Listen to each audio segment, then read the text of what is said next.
মামলাটা। ওনারা দুজনই আর্ম ফোর্সেসের সদস্য। এই ঘটনায় 18 এবং 19 তারিখে ওনাদের, যেটা আমরা আগেও বলেছি, ওনারা সম্পূর্ণ নির্দোষ। ওনাদের গুলিতে আসলে কোনো মানুষ মারা যায় নাই। যে 28 জনের কথা প্রসিকিউশনের মামলায় বলা হচ্ছে, এটা আসলে আমরা অ্যানালাইসিস করে দেখেছি, এটা অতিরিক্ত মাত্রায় সোশ্যাল মিডিয়া হাইপ। 28 জন মানুষের প্রাণ গিয়েছে, এটা হতে পারে, কিন্তু এখানে ওনাদের সাথে আরো অন্যান্য ফোর্সেস ছিল, পুলিশের লোক ছিল, সাদা পোশাকে ধারী অস্ত্রধারী অন্যান্য সদস্যরা ছিলেন, আনসার বাহিনী ছিলেন এই রামপুরা থেকে আবুল হোটেলের এই জায়গাটায়।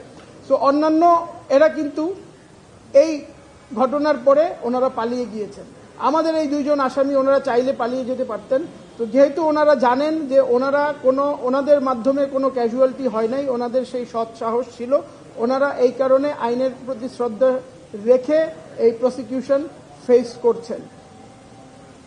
ওনারা যে পালিয়ে যায় নাই, এটা কিন্তু একটা অনেক বড় প্রমাণ। এই যে প্রসিকিউশন ফেস করছেন, প্রসিডিং ফেস করছেন, এটা একটা বড়, পালিয়ে না গিয়ে ওনারা একটা বড় প্রমাণ দিয়েছেন যে ওনারা আসলে নির্দোষ এবং ওনাদের মাধ্যমে কোনো ক্যাজুয়ালিটি হয় নাই। এই মামলাটা সম্পূর্ণ মিডিয়া হাইপ। কেন? বিকজ এখানে একটা রাষ্ট্রের একটা ফেইলার আছে। রাষ্ট্রের ফেইলারের কারণে, বিকজ যেহেতু মানুষ হয়তো মারা গিয়েছে, এটার কারণে সিটিজেনরা এজিটেটেড হবে। এই এজিটেশনটা ফ্রিডম অফ এক্সপ্রেশন আমরা যেটা বলি, সোশ্যাল মিডিয়া প্ল্যাটফর্মের মাধ্যমে ছড়িয়ে পড়েছে। এই ছড়ানোর মাধ্যমে রাষ্ট্রের উপরে একটা প্রেশার পড়েছে। রাষ্ট্রের সেই প্রেশারটা এসে ইনভেস্টিগেশন টিমের উপরে পড়েছে।